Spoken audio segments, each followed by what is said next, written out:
सतगुरु साहिब समन दास जी महाराज की। सतगुरु साहिब के पवित्र दरबार में उपस्थित सभी संत महात्माओं की, गुरु गद्दी की, सभी गुरु धर्म स्थलों की, बाबा साहिब अंबेडकर ज्योति, बोलो जी प्रेम से।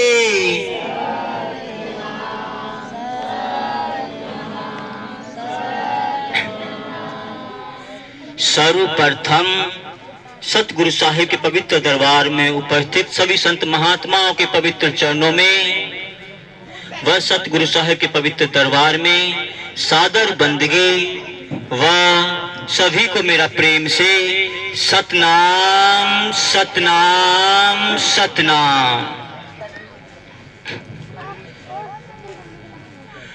बंदगी करूं निज नाम की, निस दिन रहूं गुरु चरणों का दास।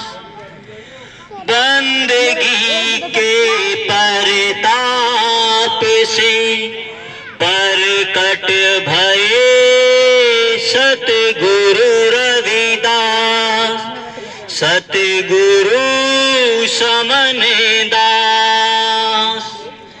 धन धन सतगुरु रविदास जी, धन धन सतगुरु समन दास जी। कर दो दुख पाप का नाश, बख्शो ज्ञान अपार, करो भव सागर से पार। सभी को मेरा प्रेम से सतनाम सतनाम सतनाम। नर हरि चंचल मति मोरी, कैसे भक्ति करूं मैं तोरी, कैसे भक्ति करूं मैं तोरी। तुम ही देख मैं तो ही देखूं, प्रीति परस पर होई, प्रीति परस पर होई।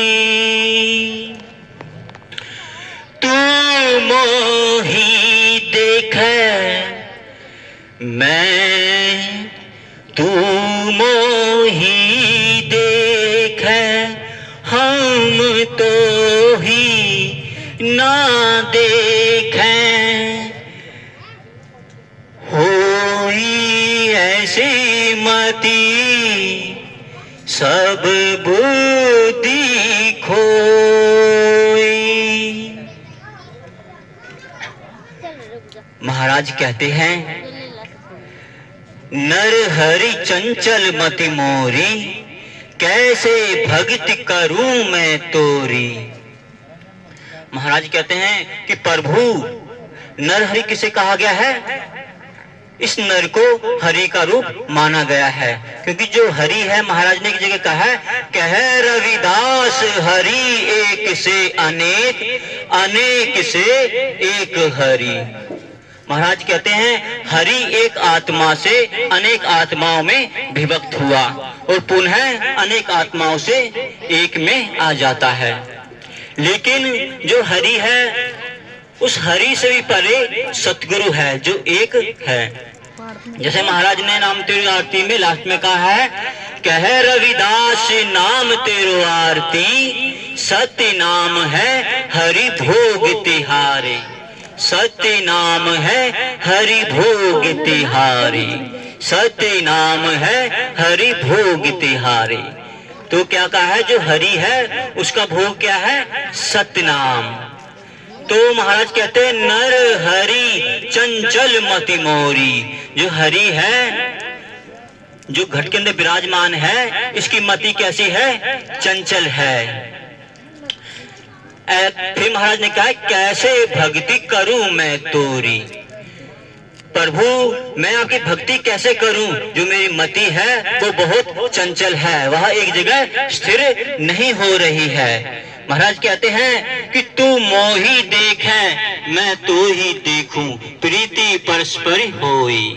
महाराज कहते हैं कि प्रभु आप मुझे देख रहे हो और मैं भी दिन रात आपको देख रहा हूँ, जिस कारण हम दोनों के बीच में प्रीति परस्पर बढ़ती ही जा रही है। फिर महाराज कहते हैं कि तू मोही देखे और हम तो ही नहीं देखें। तो क्या होता है, अगर हम उसको नहीं देखेंगे तो ऐसी मति अगर हमारी हो तो वह बुद्धि सब चली जाती है, वह बुद्धि हमारे पास नहीं रहती। कौन नहीं रहता, वो जो सत्पुरुष है। सत्पुरुष कौन है, वह इस घट के भीतर ही विराजमान रहता है। वह कैसे रहता है, जैसे महाराज ने कहा है, आसन जाप में भी महाराज ने कहा है, ओहं नमो सतगुरु रविदास, तुम्हारे चरण कमल की आस। महाराज कहते हैं ओहं किसको कहा गया है, ओहं सोहं, जैसे माला होती है गायत्री में भी कहा गया है, ओहं सोहं की माला अपनी, दिवस रैन सांसों में जपनी, सतगुरु साहिब हुए सहाई, काल कष्ट की पीड़ा मिटाई। जब तक ओहं सोहं की माला को घुमाना नहीं सीखेंगे तब तो सतगुरु साहिब शाही कैसे होंगे। महाराज कहते हैं ओहं शब्द को, जो शब्द किससे बने हैं, शब्द बने हैं वर्णात्मक, वर्णों व्यंजनों व स्वरों के मेल से। तो ओहं शब्द को अगर तोड़ा जाए तो बनता है, क्या बनता है कि ओ प्लस हंग, यानी कि ओ है जो मालिक है वो हमारे अंग के अंदर विराजमान है। जो सत्पुरुष कहा गया है वो इस शरीर के अंदर विराजमान है। कैसे, वह बुद्धि विवेक इस शरीर, साधारण भाषा में समझा जाए तो ये शरीर है, वह है पुरुष। फिर महाराज ने कहा सोहंग, ओहंग सोहंग की माला। सोहंग शब्द को तोड़ा जाए तो बनता है सो प्लस हंग, मतलब जो हमारे शरीर के संग में है उसे सोहंग कहा गया है। वो शरीर के संग में कौन है, शरीर के संग में आत्मा है। और आत्मा को स्त्री स्वरूप भी कहा गया है, आत्मा को ही मन कहा गया है। तो महाराज कहते हैं कि ओहं सोहं की माला अपनी, दिवस रैन सांसों में जपनी। जब हम जैसे ओहं नाम का सिमरन करें अगर हम, तो कैसे बोले, ऐसे बोले मनी मन में हृदय से।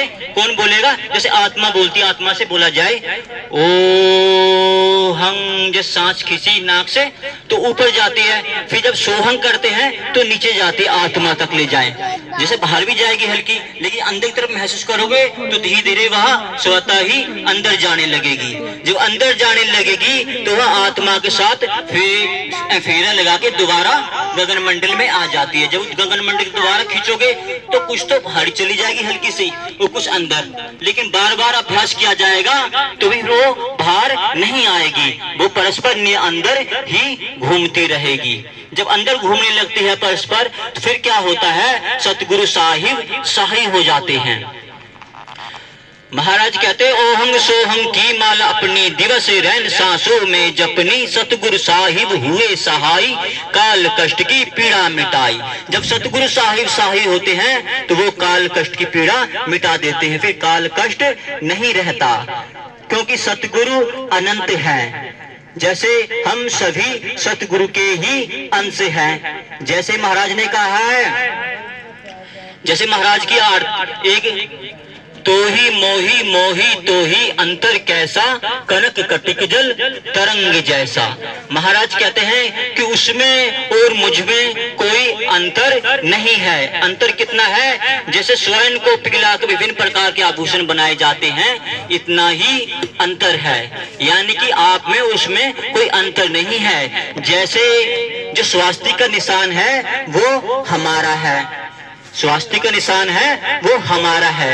अगर स्वास्तिक शब्द को तोड़ा जाए तो क्या बनता है, स्वा प्लस आस्तिक, यानी कि स्वयं के आस्तिक बनो। जब स्वयं के आस्तिक बनोगे तब ही अपने आप को स्वयं को जान पाओगे। महाराज भी कहते हैं एक जगह, होता क्यों ना आधीन रे ऐसी क्या गुमराई। महाराज कहते हैं तो अपने अधीन क्यों नहीं होता, अपने घट के अंदर खोज क्यों नहीं करता, क्योंकि वह जब तक घट में प्राण है तब तक ही तू उसे पा सकता है। क्योंकि वह जो शरीर रूपी ये पुरुष है और जो आत्मा रूपी स्त्री है वो दोनों एक जगह है। जब तक इनका मिलन नहीं होगा तब तक मुक्ति असंभव है।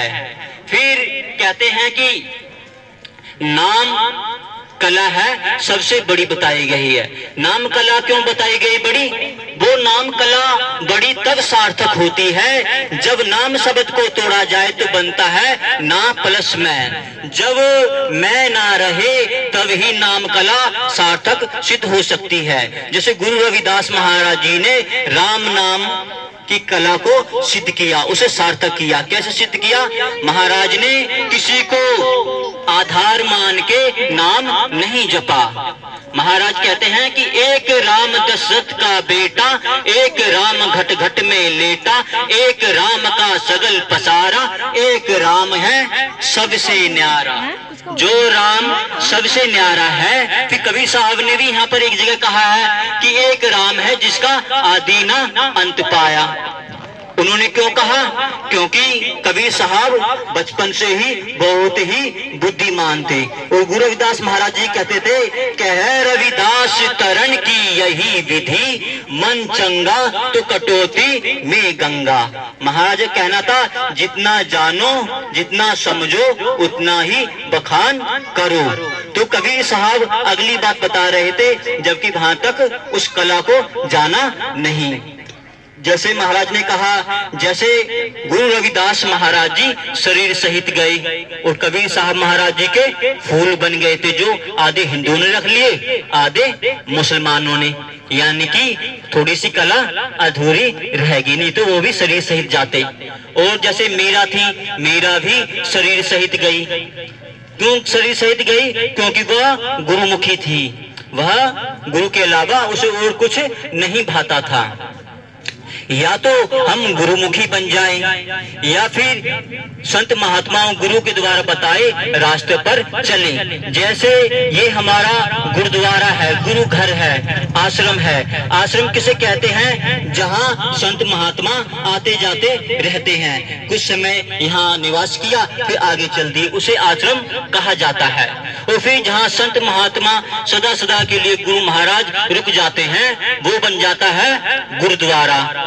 जैसे सरदारों में गुरुद्वारा कहा जाता है, क्योंकि उन्होंने गुरु ग्रंथ साहिब को ही गुरु मान लिया, सदा सदा के लिए उसका निवास कर दिया, तो वो तो हो गया गुरुद्वारा। तो ऐसे ही ये भी हमारा गुरु घर है। गुरु घर में ज्ञान सीखा जाता है। जैसे ज्ञान क्या कहता है, ज्ञान कहता है जो गया नहीं वो है ज्ञान। और गया कौन नहीं है, एक तो सेवक नहीं जाता, दास नहीं जाता। जो दास होता है पक्का दास होगा, वो अटल होता है। और जो अटल होता है वह पक्का पार उतरता भी है। फिर महाराज ने कहा है, नर हरि चंचल मति मोरी, कैसे भक्ति करूं मैं तोरी। महाराज कहते हैं कि प्रभु तेरी भक्ति मैं कैसे करूं, मेरी चंचल मति है। चंचल मति किसकी है, जैसे ये आत्मा है, ये इसका जो मन है, इसकी मति चंचल है। जब तक इस शरीर रूपी पुरुष को यह नहीं पाएगी, जैसे एक वाणी में कहा गया है, जैसे पतियार शब्द आया एक वाणी में, उसमें आया है हम सरी दीन दयाल न तुम सरी, अब पति यार क्या कीजिए। महाराज कहते हैं कि तुम्हारे जैसा जब कोई दयाल नहीं है तो और किसी को मैं पति स्वीकार क्यों करूं। पति शब्द के दो अर्थ होते हैं। एक पति शब्द का अर्थ होता है जिसके बारे में हमें पता है कि ये हमारा पति है, जैसे महाराज ने बताया कि ये शरीर हमारा पति है। तो फिर महाराज कहते हैं दूसरा शब्द आता है जिसको पाने में हम जब अति कर देंगे तभी हम उसे पा पाएंगे। जैसे अति किसने करी? संत शिरोमणि सतगुरु रविदास जी महाराज ने। उन्होंने इतनी अति करी कि शरीर को भी अपने साथ अपना बनाकर ले गए। इसी कारण जो आसन जाप है उसमें क्या आता है? ओहम नमो सतगुरु रविदास, तुम्हारे चरण कमल की आस। ओहम किसे कहा गया है? जैसे शरीर होता है ना, जैसे समझ लो साधारण भाषा में समझने के लिए, जैसे समझ लो जोत जल रही है सामने, जिस बर्तन में जोत जल रही है ये तो हो गया एक किस्म से ओहंग, और जिसमें जो जोत जल रही है ये हो गया साधारण भाषा में जिसको आसानी से समझा जा सके, वो हो गया सोहंग। तो जब तक इन दोनों को अच्छे से समझा जाएगा तब ही उसको पाया जा सकता है, अन्यथा नहीं। जैसे महाराज ने इसमें नाम तेरो आरती में लास्ट में भी कहा है कि सोहंग गायत्री मेरे मन मानी, दास रविदास कहे ब्रह्म ज्ञानी। महाराज ने ऐसा क्यों कहा? क्योंकि महाराज ओहंग बन चुके थे, मतलब सतपुरुष बन चुके थे, सतगुरु बन चुके थे। तो महाराज ने कहा जो सोहंग है, जो सोहंग जैसे आत्मा रूपी है, महाराज ने कहा यह है मेरे मन मानी है साधारण भाषा में। उसको महाराज ने जब अपना बना लिया तो एक हो गए। फिर क्या हुए? ये सतगुरु हुए। इससे पहले सतगुरु शब्द नहीं था। सतगुरु स्थान पर पद पर कोई स्त्री पुरुष नहीं है, क्योंकि वह आप ही आप है। जिसे कहा गया है सतनाम शब्द कहा गया है, वह सतनाम शब्द स्वयं ही सतगुरु है। वह सतगुरु क्यों बने? क्योंकि इस जीव को ज्ञान कराने के लिए, क्योंकि सारी विद्या सारी कला वह खुद जानता है, सतगुरु ही जानता है। वह अपने संत महात्माओं को समझा बुझाकर धरती पर भेजता है समझाने के लिए। अगर समझेंगे नहीं तो हार जाएंगे, और यह जो शरीर है यही छूट जाएगा, और यह छूट गया तो उस पति को अपना कैसे बना पाओगे? उसके बाद भी एक रास्ता होता है। वो रास्ता कौन सा है? वो रास्ता है नाम कला का। जब नाम कला को पकड़ के रखोगे तो भी, जैसे समझ लो संसार में दो तरह के ग्रह हैं ब्रह्मांड में, एक जीवित ग्रह एक मृत ग्रह। ऐसे ही शरीर में दो प्रकार के सेल्स पाए जाते हैं, दो प्रकार की कोशिकाएं पाई जाती हैं, एक जीवित कोशिका एक मृत कोशिका। तो जब जीवित कोशिका होती है तो शरीर में 1.5 लाख सेल्स होने जरूरी होते हैं। अगर 1.5 लाख सेल्स होंगे तो शरीर हमारा स्वस्थ रहेगा। अगर ये सेल्स टूटते हैं तो शरीर भी कमजोर होने लगता है। फिर महाराज कहते हैं, इसी बाणी महाराज ने लास्ट में कहा है, कह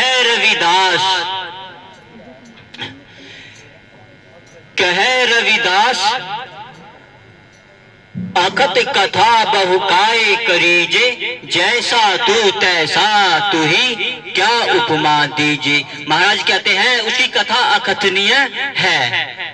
महाराज कहते उसकी कथा अकथनीय है, तो फिर विभिन्न प्रकार से क्यों की जाए, विभिन्न प्रकार के नामों में क्यों की जाए? उसका एक नाम को पकड़कर उसको सिद्ध किया जाए, वहां तक पहुंचा जाए, बिना किसी शरीर के, बिना किसी उसके। जैसे महाराज ने एक जगह कहा था, कह रविदास तजी सब तृष्णा, एक राम चरण चित मोरा। कह रविदास तजी सब तृष्णा, एक राम चरण चित मोरा। महाराज कहते हैं मैंने सब कुछ छोड़ दिया, किस लिए? सिर्फ आपके चरणों की अभिलाषा है, सिर्फ आपके चरणों में ही मेरा ध्यान है।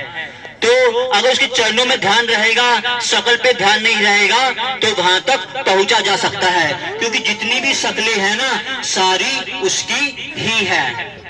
जब अनेक शक्लों में से ढूंढोगे तो भ्रमित हो जाओगे। भ्रम शब्द क्या कहता है? जब हम मैं भर लेंगे तो फिर भ्रमित हो जाएंगे। जैसे समझो कोई ये कहेगा कि मैं ही हूं, तो वह फंस जाएगा। क्यों फंस जाएगा? क्योंकि वही नहीं, वो सब में है, कण कण में है। जैसे धरती के अंदर भी है, धरती के अंदर आत्मा है तो यह अनेक वनस्पतियां उत्पन्न कर रही है, इस पे जीवन है। कुछ ग्रह होते हैं